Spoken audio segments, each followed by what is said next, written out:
Hello friends, thanks for joining again today. And today I want to discuss the fundamental review of trading book. And in that, I want to explain the risk factor modellability, which is required for expected shortfall approach or IMA, internal model based approach. And I will also talk about risk factor eligibility test, the bucketing approach, and the road to IMA. Okay, so and so yeah, let's go through. Okay, so this is the contents for this session, and I will try to divide this content into more than one session because it's a lot. And so the point is, okay, so if you want to use the expected shortfall based approach, internal modelability approach, okay, then you have a back testing and PNL attribution. Okay, it is done at the desk level, and it is MAR 32. So that regulatory text lies in MAR 32. Okay, so we are not talking about that. So it tells whether a desk is eligible for IMA approach or not. Okay, whether the diversification is applicable, whether it can use diversification principles or not, or expected shortfall or not. So those are back testing and PNL attribution test. Okay, so they are in MAR 32. Okay, and today I'm into the second step. Okay, factor gate, risk factor eligibility test. Okay, so we have swaps and many bonds and stocks, right, in a regular trading desk. A regular trading desk trades many types of instruments that we know, like repos and secured finance transactions, money market instruments, and many derivatives as well. Okay, swaptions, swaps, and FX products. There are lots and lots of FX products. Okay, so if you want to use those products into, if you want to create a PNL series in the stress testing logic for that expected shortfall approach, then each of these risk factors in your trading desk, they need to pass the R risk factor eligibility test, right? If they don't pass, then okay, you cannot use that factor into the risk factor eligibility test, and that factor goes into your non-modelable factors. Okay, non-modelable risk factor, which is the last bucket. Okay, if that test fails, so I want to tell you, okay, how you can pass that test, actually how the bank can pass that test. So today we will discuss that. And I will also talk about the 7 data principles, okay, which can guide us into passing those tests for the risk factors in our trading desk. And if we are able to pass those tests, okay, the both the back testing, PNL attribution at the desk level, as well as the RFET, then we can actually use the expected shortfall based approach. Okay, and obviously we have to pass the data principles as well. Okay, again in MAR 31. Okay, so MAR 31 is the, okay, what we are going to talk about. Okay, so this is also called risk factor modellability. And the point is, if in one line I have to tell you, okay, so every risk factor needs to generate certain prices. Okay, if it is a bond, then it has to generate that credit spread. Okay, that credit spread for a bond. For equity, it has to generate that risk factor called price. And for swaption, it is a cube actually. The option expiry, the underlying maturity, and the delta of the strike. Okay, and so yes, so all those prices, there must be sufficient available prices in last 1 year. Okay, last 12 months. Okay, sufficient. Okay, and more than 24 prices. So there are two criteria through which you can actually determine whether the risk factor, okay, whether it is a bond or a stock or swaption, or even an interest rate swap or commodity swap, whether it passes this risk factor eligibility test, is that there should be more than 24 prices. Okay, and no more than no less than 4 prices in a continuous 90-day period. So that is the first criteria. And the second is that 100 prices in a whole year. Okay, it does not have that concentration test. Okay, you cannot have less than 4 prices in continuous 90 days. Okay, so that is your 100 days criteria, my friend. So 2 criteria. Okay, so that is the first card on right, you see. And the second card is quarterly assessment. Okay, so the quarterly assessment means this assessment of risk factor eligibility test, it has to be done each quarter, my friend. Okay, it's not like you do this quarter and next quarter you have to again do this test. Okay, and the prices, actually the real time prices, okay, they are actually monitored every month. Okay, so this is done monthly at the bank level, and at the regulatory submission level it has to be done quarterly, my friend. Okay, all those prices, all the risk factor eligibility test, it has to be done quarterly. Okay. Okay, only if the desk says your model is sound. Okay, so that is the model. Back testing and P&L attribution is a model test. Okay, that your model is sound. Okay, it does not talk about risk factors, whether is the data is sound. Okay, so today we are talking about data, not model. Okay, and we need real prices. Okay, we cannot use valuation or collateral prices. Okay, we cannot use the bank own generated. I mean, most the best is that if the bank can provide those prices for the risk factor for the expected shortfall, then it's best. Okay, I mean for the risk factor eligibility test. But if the bank cannot provide, then it can source from many vendors. Okay, there are many vendors who can provide those prices. They have readily available quotes, and so there are different criteria. Okay, if any such price can be considered. Okay, so this is done quarterly, and this has to be real prices. Okay, I cannot just okay. So a bank or a broker dealer, it can actually create lots of prices. Okay, so we have pricing engine, option pricing engines, option pricing engines. Okay, so it is not that price, my friend. It has to be real price. Okay. uh, so these are the four ways you can get the real price for risk factor, like bond or equity. Okay. So first one I talked about, the price at which the bond itself transacted. A bank itself providing the prices, that's the best. Okay, and the second is the verifiable arm's length transaction between two parties. Okay, so that is the verifiability is the test. Okay, so all this data has to be submitted to regulator actually. And the third one is committed quote. Okay, so many parties like Apollo or many data vendors, they provide committed quote. They are actually ready to trade at that price. Okay, so that's the meaning of a committed quote, my friend. So yeah, and so that's the meaning of a committed quote. Yes, you need a committed quote, and third parties also provide. Okay, so so yeah, there are many conditions. Okay, so I will go actually into those conditions. Okay, two ways to pass. There are two ways to pass. Okay, which I talked earlier, right? Either you can have 24 prices for that risk factor. Okay, in a year. Okay, for to be considered, to be eligible for use in the model. Okay, for the use in the IMA. Okay, otherwise it will get excluded. That risk factor will get excluded, and it would be counted at a higher capital in the non-modelable risk factor. Okay, which is a stressed capital. Okay, it is a stressed capital, and it is always higher. It has more volatility, more standard deviations, and it's always higher than your diversified expected shortfall.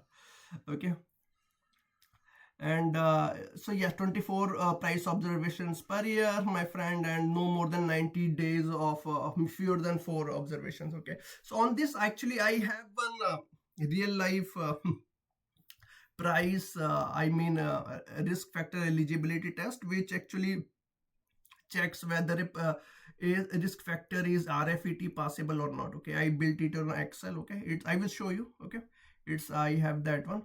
And then second is volume. Okay, it is so you have to pass either this or that. Okay, not both.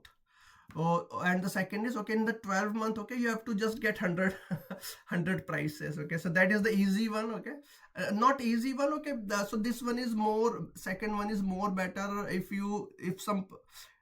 there is some seasonal trading happening. Okay, like in 1 month you got like 30 prices, sorry, 20 prices, or maybe 3-4 months like you got 100 prices of a product. Okay, so yeah, it is highly dense prices are available. Okay, then you choose the second one, and the prices are more spread out throughout I mean the trading is more spread out throughout the year for that product. Then use the first criteria, my friend. Okay, so either it can be passed. Okay, and if it does not pass, then it is NMRF. Okay, non-modelable. Okay.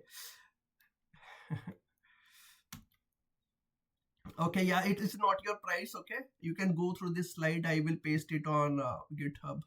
There are reasons, right? If I create my own prices for passing the regulatory test, first thing, regulator won't allow it. Okay, I cannot use valuation or collateral pricing. Okay, that kind of price. The second is I will create very smoothed out prices, right? Low volatility, high correlation with other instruments, right? So that will get perfect hedging. Okay, very smooth tiny var I will generate.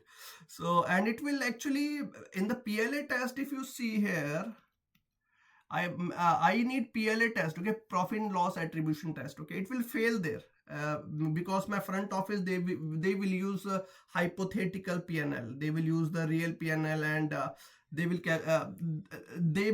and my PNL in the back office it will get differ. In the risk middle office it will be different from the front office PNL, okay. So the PNL test will fail, okay, if I use my own prices, okay. So yeah, that's why I need either bank's own traded prices or some prices from some vendor, okay. And once you get those prices, you don't throw those prices away, okay. You don't throw them. Actually, you so there are different things, okay. Use the fourth card actually. Once you get those prices, then in the expected shortfall, actually you may use a different time series, okay, from which is richer vendor data, okay, a better time series from vendor, okay. But then okay, so that's the one point, okay. But there are more roles, okay. Why do we get prices, okay? Why we need real prices? Okay, so you have to actually show it to vendor, show it to regulator that I have the real prices. And the one more thing is that so these are exit prices, right? In the market, what price you observe for a swaption, okay, what spread you observe for a bond or single name or index, or like for a stock, okay, like thinly traded instruments. So this is your exit price, think like that, okay. So this is exit price, so you need the prices, okay, because it is in your book, trading book, and if you want to get out of that position, that's the price at which you can get out, okay. So that so yes, that first thing I told you. And in the principle 4, okay, so principle, there are 6 principle, okay, 6 principle. And the principle 4 means recon, okay, the real prices. You have to do those recon of reconciliation of these real prices with the front office prices and the back of prices, okay. So to ensure that your front office and back office, they are not using different prices in their validation and PNL generation, right? Your middle office uses risk theoretical PNL, okay, those risk RTPL factors, okay. Front office uses HPL, hypothetical PNL, okay. And so yeah, so the recon is important, okay. So the different functions in a bank, they should their pricing data should actually be able to recon with the real prices, okay. And if the regulator wants the real prices, then you should be able to provide, okay, that okay, I'm using real prices in my RFET, okay, these are my prices, okay. Then you should provide evidence, okay. The bank should provide evidence. And so the RFET is the only entry ticket, okay. Actually there are 7 data principle, not 6, apologies. And the principle 4 means reconciliation, okay. You have to do recon of the real prices for the prices which bank actually uses, okay. You cannot just get away with that. Then the bucketing machinery, okay, this is the second point. Risk factors are points, okay. Okay, why do I need bucketing, okay, for the risk factors? Think about it. So I need bucketing because sorry, wait for, did I miss anything? Okay, yeah, sorry, yeah. So if I have a 7-year, if you remember the okay, let me show you something, okay.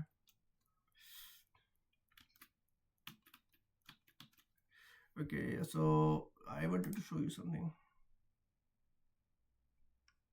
So in the standardized approach, if you remember, there are this is not, although this is not a standardized approach. So in the standardized approach,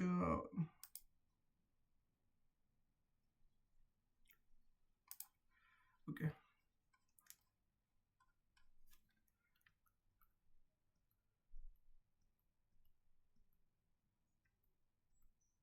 yeah, in the standardized approach, these were the risk factors, right? So these are actually risk factors you need, okay. If you read MAR 31, you need these risk factors in the RFET test as well, risk factor eligibility test, okay. And if you have more exposure and more different risk factor, then you need more exposure. Okay, you need more points on your RFET. Okay, and risk theoretical PNL. Okay, RTPL for your middle office risk PNL attribution. Okay, so you need these points, you need these points. Okay, and it's not exactly that I have a bond of remaining maturity of 5 years, right? It's very difficult to find a bond with remaining maturity of 5 years. Okay, it will be like 4.5 years, 5.5 years, right? And if I go in the market and trying to not in the treasury bond, but for think like some thinly traded bond, okay, we just not trade very often. Okay, so bond market is very illiquid, right? I mean, not very liquid, but not liquid like stocks. Okay, so there are many names which rarely trade in a year. Okay, so if I have that name, okay, how would I actually get prices for that name?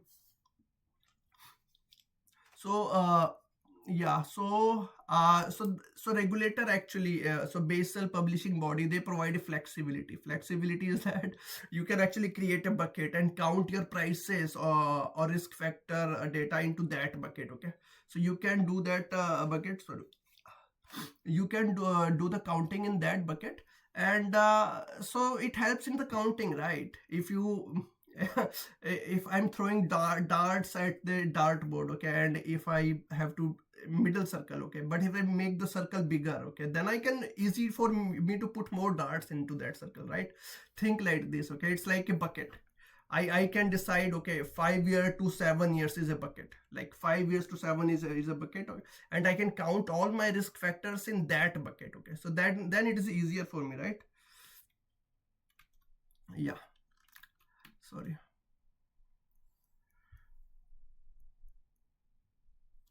Okay, yeah. So yeah, most on the swap, so they actually rarely available at that itself point. Okay, so they are rarely available at that point. That's why I need and that's why I need to group observations into the buckets. Okay, so there are two types of buckets which I will show you. Okay, okay. The bank derives. Okay, so there are two buckets. So I think I have covered every. Okay, okay. So category. So the buckets are only numerical, right? Okay, like maturity of a bond. Okay, like but if it is it a like SpaceX bond or like some hyperscaler bond like Nvidia. Okay, it is important, right? It's not like I can if I don't get did not get prices for SpaceX for like I got only like 20 prices for SpaceX. Okay, and 5 I can get from Nvidia and create a bucket. And now I can price my SpaceX exposure in expected shortfall IMA. Okay, it's not like that. Okay, so that bucket will contain only like SpaceX. Okay, and if you have Nvidia exposure, then create your own bucket. So that will be, it's like that. Okay, so these are called categorical attributes, like names, like currency. Okay, if you have FX exposure, okay, if it is a FX forward product, then for example USD to GBP, it's a different risk factor altogether. Okay, very different from GBP to Swiss franc. Okay, very different from GBP to Swiss franc. So that's why these are different risk factors altogether. Yeah, so these are categorical attributes.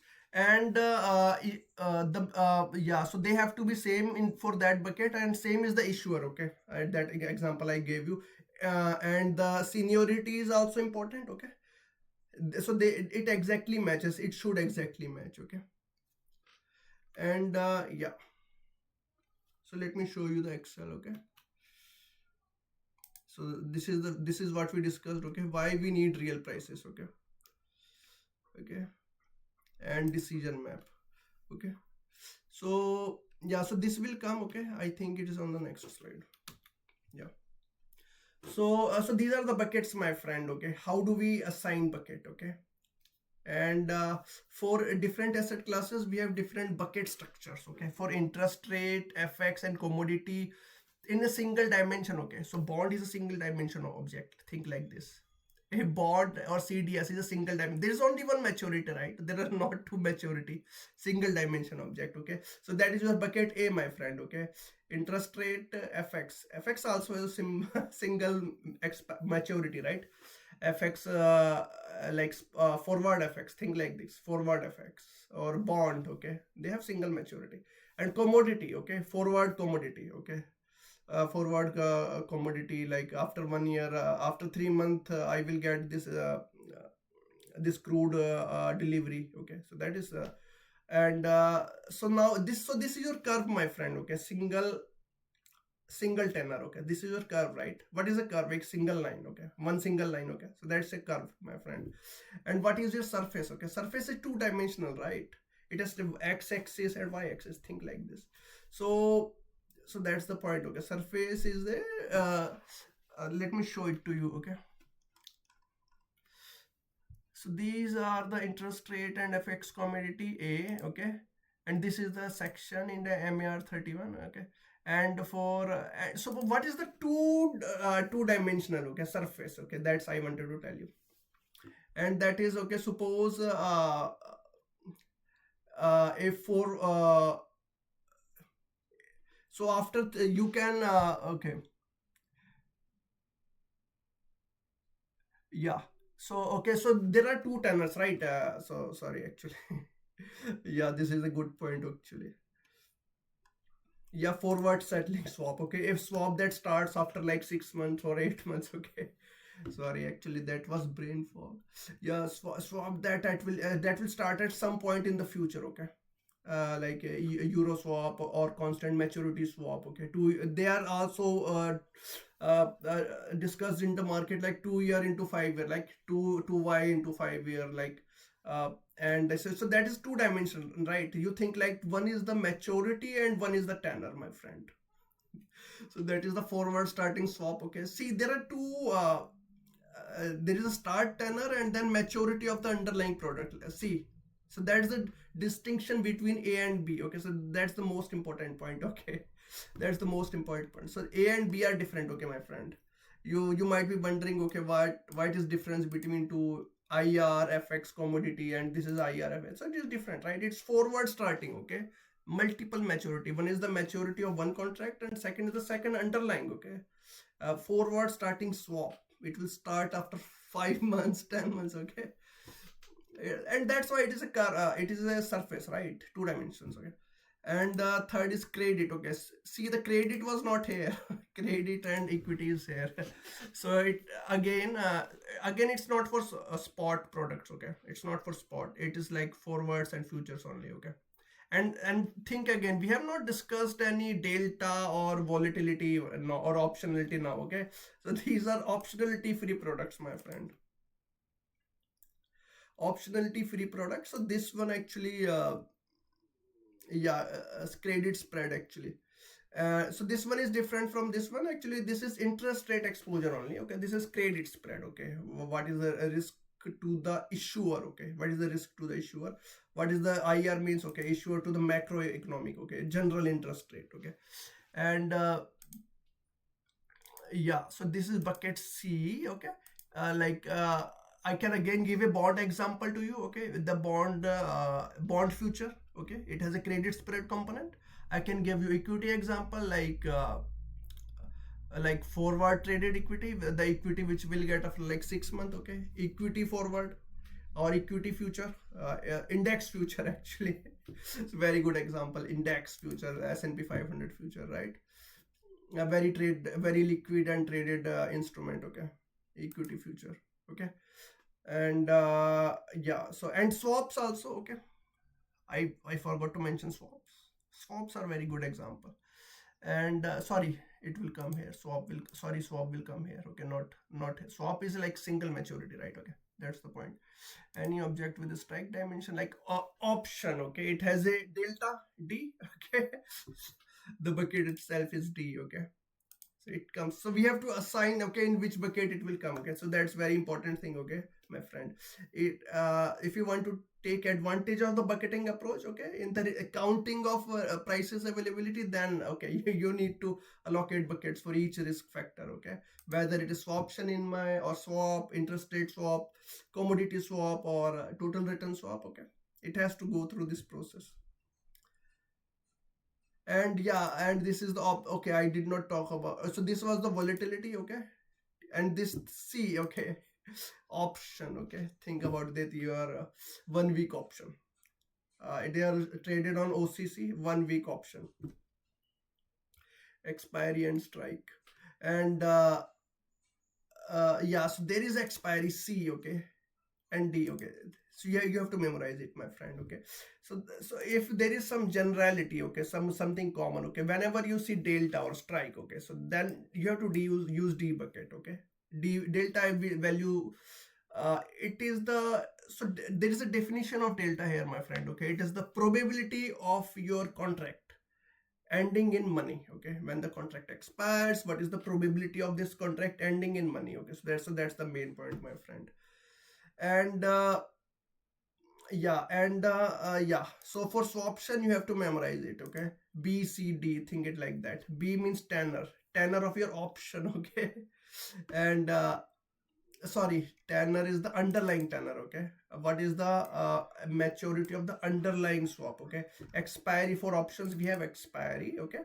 For swaps and bonds we have tenor. And yeah, so that's the point. B C D, think like that, okay. So swaption is a cube, okay. Think like this, okay. I forgot to tell you, this is a cube, okay. It's 3 dimensions, okay.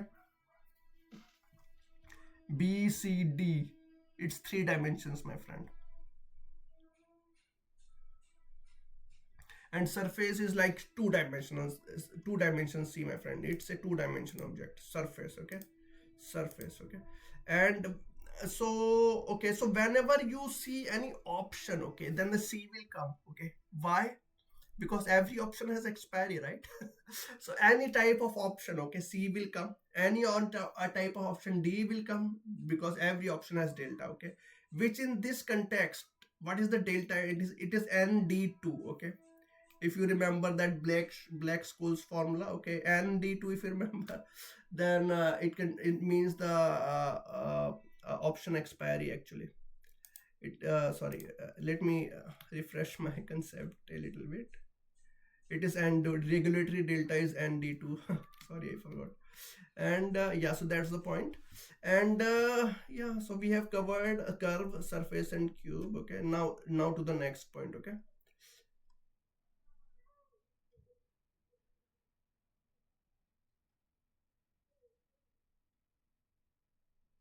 Okay, yeah. So when you have two tenors, like forward starting swap, then you have to use row B, actually, my friend. Then there is no option, okay. You have to locate it to row B. And when like two maturities, thing like this, tenor underlying has a tenor, and your contract itself has a tenor, like forward starting swap, okay. So I will give you a few examples, my friend, okay. FX spot, okay, 0. No bucket, it does not have any tenor, okay, no number, okay. And vanilla interest rate swap, 1 year, 2 year, 5 year, one tenor, my friend, okay. And bonds, again one tenor, okay. But 2030 or FX forward, okay, one tenor, okay. Commodity future, one tenor, again a single date, right. Someday you will get something, someday the contract will settle, one day. One and a constant maturity swap, okay, again, okay, it is a one tenor only, okay. Constant maturity pays you some 10-year rate or 20-year rate, okay. But that rate itself is fixed, right. Nothing matures or nothing settles on that date, okay. It's a single date only, all right. So these are curves, okay. These are examples of curves. Now this is forward starting swap, okay. So this is a surface, okay. Two dates, think like this, two dates. I think yeah, two dates. Wait for 1 second. Yeah. And yeah, again two dates, something which start in, so in the future and go on for some time, it will two dates, right, okay. Same and swaption is a cube, my friend. It is a cube. And cube means CBD, right. uh, Expiry, underlying tenor, and strike, okay. Think like this. Okay, and I have already explained you the categorical. Okay, like they have to be fixed, right? You cannot count nvidia exposure. Nvidia is a different issuer, right, my friend, from SpaceX or anyone. Okay, you cannot or even Airtel. Okay, Airtel is a different exposure from Vodafone. Okay, so come, so name, issuer, country, region, so these things matter. Okay, so I will go back now. So this I have already. Okay,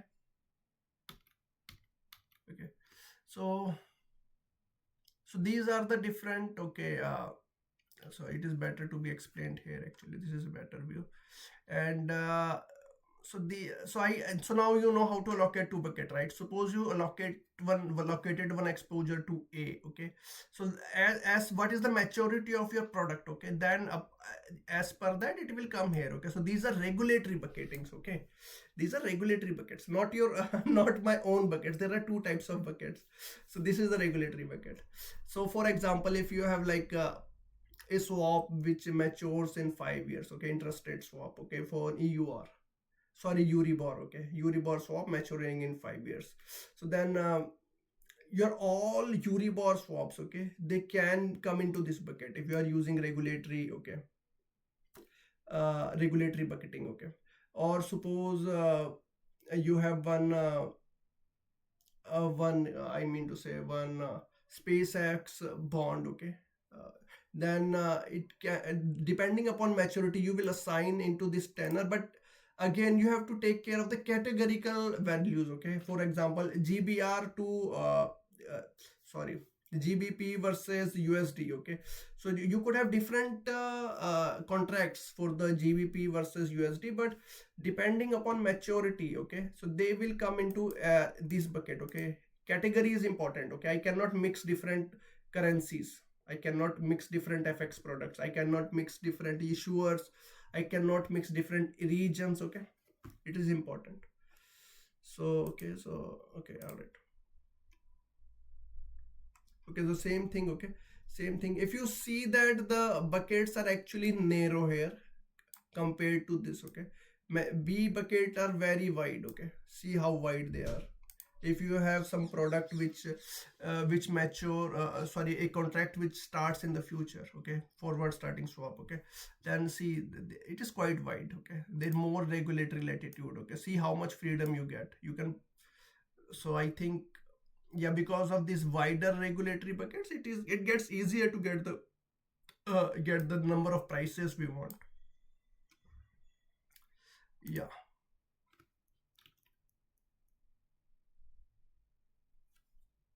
Okay, so yeah, delta is here, my friend. Okay, so this is the delta. It starts with 0 and ends with 1, because the probability of your contract ending in money is between 0 to 1, right? That's right. And see this wide bucket, okay, 3 to 7, it's called. So most of the, this is called on the strike. Okay, yeah, on the money on the money contracts. And the most of the broker dealers, they issue a lots of contracts into this range itself, 0.3 to 0 to 7. Okay, they and these are wings, my friend. Okay, wings. Okay, they are rarely traded. Okay, they are somewhat exotic. Okay, and you really get a price there. Okay, so they're more likely to be get out of sorry, fail the RFET test. Okay, and go to non-modellability risk factor. Okay, so these are the wings. Okay, they are more likely to go into NMRF. Okay, but this one rarely goes to NMRF. This always gets modeled. Okay, and yeah, and this is, yes, C. Okay, okay.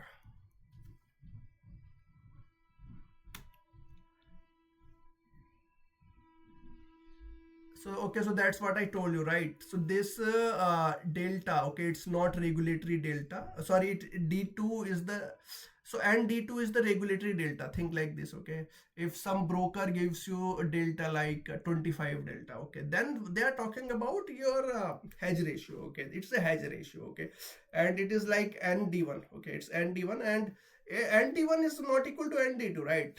See the formula. It's not equal to ND2. So you have to do this calculation on the implied volatility and expiry of option, and you have to calculate your ND2, which is slightly lower than ND1. Okay, and yeah, for the mid bucket, okay, it's less of a problem. Okay, it's still a problem because the difference will be not that much. But for the contracts in the wings, okay, it's a big problem. Okay, it's a big problem. So yes, you don't forget to convert into regulatory delta, okay, before assigning the bucket.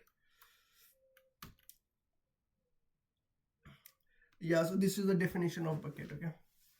And also, I think I did not tell you, okay. So these are regulatory buckets, okay. So these are not. I can create my own buckets, okay, like this, but they can have different dimension, okay. I can have like 4 to 6 year bucket. Think like this in row A, okay. I can have a 4 to 6 year bucket if my bank, okay, chooses, if it thinks that, okay, I want my own buckets, okay, I want my own buckets, and it has to be like 4 to 6 or 5 to 6, okay, in row A, or maybe in sorry, in the row A, column 4, or like in the column 5, row A, like 8 to 10, okay. I want, because I'm very confident, okay, my bank is very confident, it has all the prices, then they have this freedom to choose their own buckets, okay.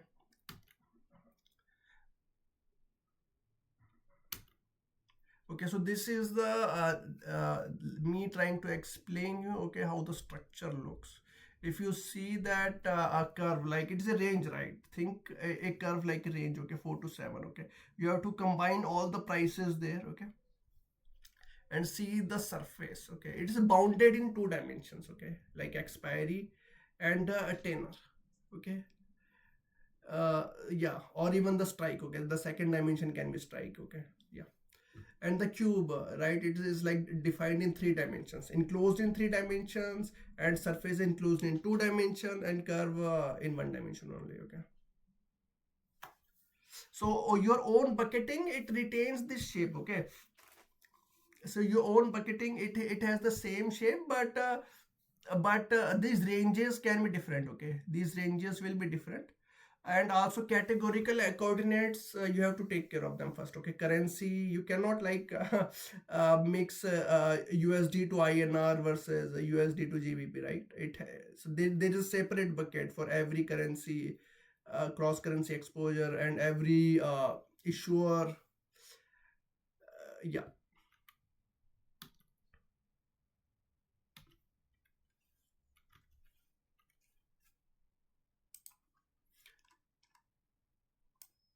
yeah. So these are some examples, my friend, okay.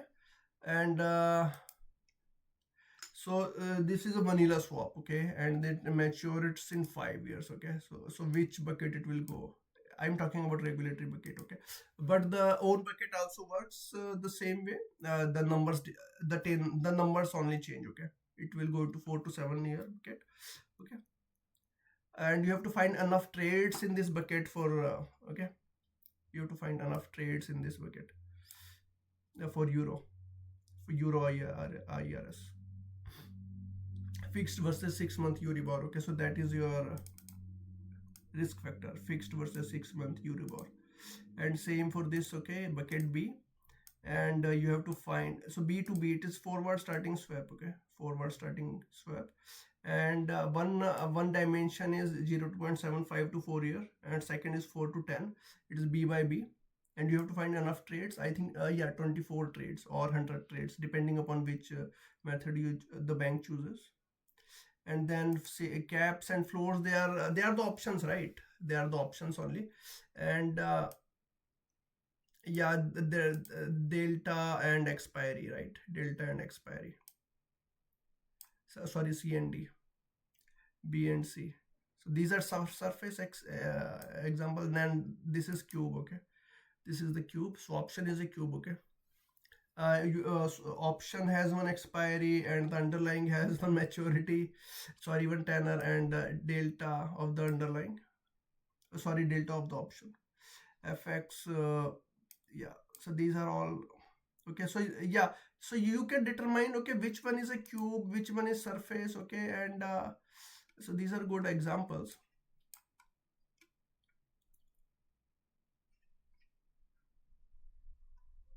Yeah, so this is again this is very important. Okay, categorical. Okay, currency versus issuer versus region. Okay,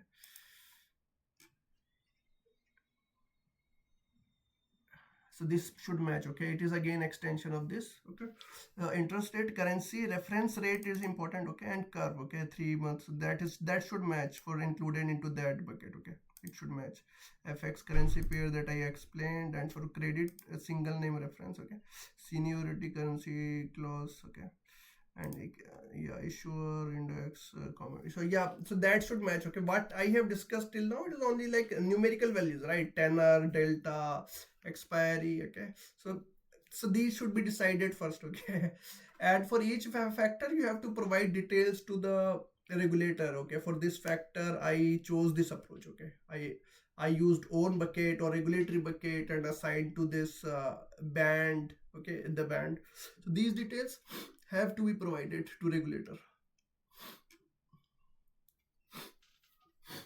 Sorry, a bucket is yeah. So this is the same diagram that I showed you. Okay, in a different way here.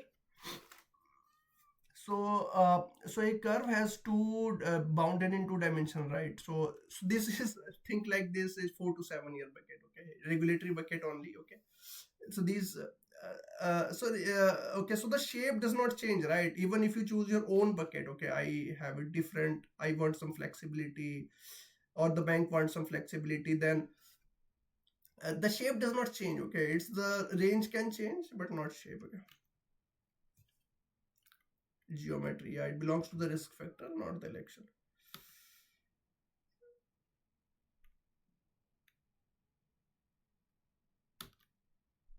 Okay, okay, yeah.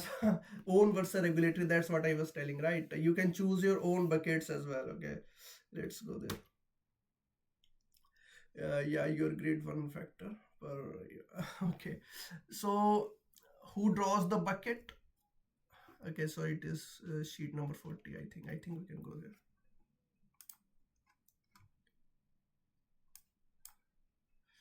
So bank draws the bucket. Okay, yeah, they have the opportunity. Okay, and the BCBS, which I showed you, that was the regulatory bucket. Okay, so how many risk factors can go there? Okay, so that's the important point. In the if I use my own bucket, then only one risk factor can go. Okay, I will show you one example of risk factors. Okay, so these are the usual risk factors. Okay, so they are regulatory ones. Okay, so they will be there. Okay, they will not be there because only if you believe, you have to convince the regulator that my trading book does not has exposure to this risk factor or this. That's why I'm not adding them into my RTPL curve, RTPL grid, or my middle office risk engine. Okay, then you have to convince it to them. Okay, only then they will so yeah, the point is that if you are using your own bucketing approach, then it can have only one tenor. Okay, only one risk factor. Okay, choose whichever you want. Okay, and you and remember, okay, it is also possible that you have exposure for 12-year bonds. Okay, and then 12 years is a risk factor, right? Okay, although it's not there, then you are supposed to add it. Okay, otherwise you have to convince your regulator that, okay, why did I not add 12-year risk factor into my expected shortfall model or RTPL? Because it will divergence will happen. Okay, your front office hypothetical PNL, they will be very exact. Okay, they will, because they have to price the instruments, right, for trading. They will pick that 12-year factor, and the middle office, then if they have to pass the PNL attribution, okay, which I showed you in the first slide, they have to pick the 12-year factor. Then the point is, yeah, it has to be there, and you can actually include only one risk factor in your own bucket. Okay, and it is this clause. Okay, so this is the clause. Okay, very important. And one risk factor. Okay, one risk factor, but see, it can have multiple risk factor. Regulation can have multiple risk factors, so this is very actually important point. Okay, let me show you how. Okay, where I was. Okay, 0 to 7.75, let's see. 0 to 7.5. Okay, so this was the first bucket. Okay, see how many are there in that. 0 0.25, 0 0.5. Okay, 2 are here. Okay, more than one. Okay, let's see, let's do counting at some other place. And 0 0.75 to 1.5. Okay, one, there is one there. 1.4 to 4. Yeah, 1.4 to 4. There are two risk factors here. See, so regulators, they are allowed. Okay, they are allowed. Banks are not allowed. But that's all right. And yeah, pooling. Yeah, so why do we need buckets? We need buckets because of a pooling facility, right? So I told you that for at some these trainers, like 5 years, or maybe at exact 5 years, it is very difficult to find a risk like bond, or forward instrument, or like forward starting swap. It is difficult to find that product there. So yes, we need pooling, right? It's very difficult to strike a dart on a dartboard at that exact point. But I've increased the circle size, then it is very easy. Okay, it gets easier. So Basel regulation is giving banks a chance that, okay, I'm increasing that circle size. You can add more prices there, and if you increase, then I am convinced. Okay, and you have the capability. You see the prices for this instrument. Okay, in last 12 years. Okay, and yes, you can model on them. Okay, you can 24 or 100 prices. Okay, whichever method you choose, you have the ability to model because you see the prices and you can do the recon. Okay, so PLA effect. Yes.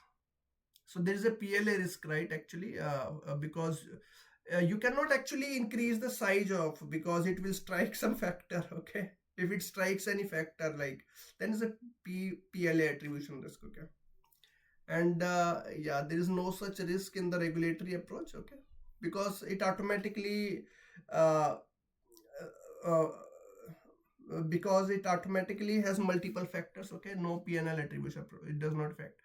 So why is that risk here? Because if you why suppose you have more prices, like 7-year factor. Okay, then to add those prices, you need to remove that 7-year factor. Then you actually fulfill that criteria that, okay, I have only one factor in this bucket. Okay, but then there are some other risks that I will show you later.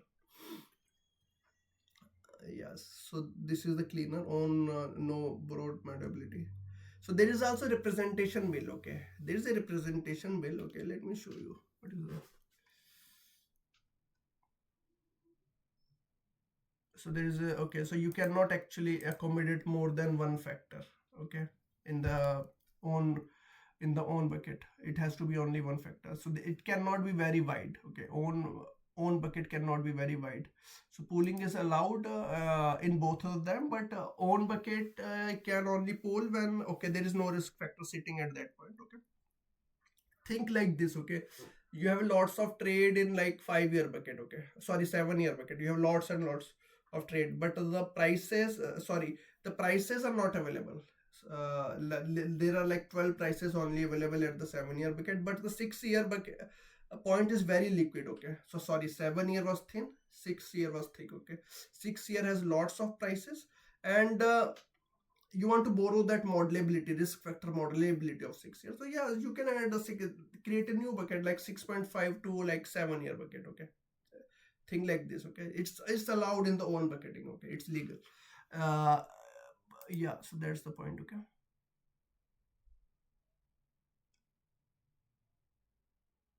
and yeah, so, and this bucketing approach has to be shared with the regulator. Okay, it has to be shared. Sorry. Yeah.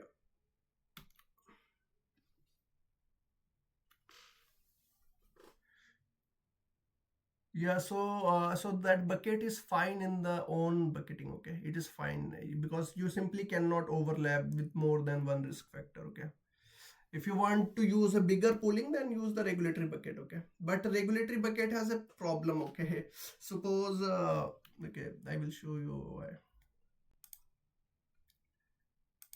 Okay, see, this is so wide. Okay, 4 to 7 year. Okay, 4 to 7 year, But is it possible that a 4.2 year instrument can be representative of something like 7 year instrument? It's rarely possible. Okay, so yes, so that's a problem here. Okay, so representativeness does not extend up to there many times. So the risk factor, what we are adding there, it has to be good. Okay, yeah. So yeah, so I will conclude it here, and I will proceed in the next session. Yeah, thank you. Have a great day.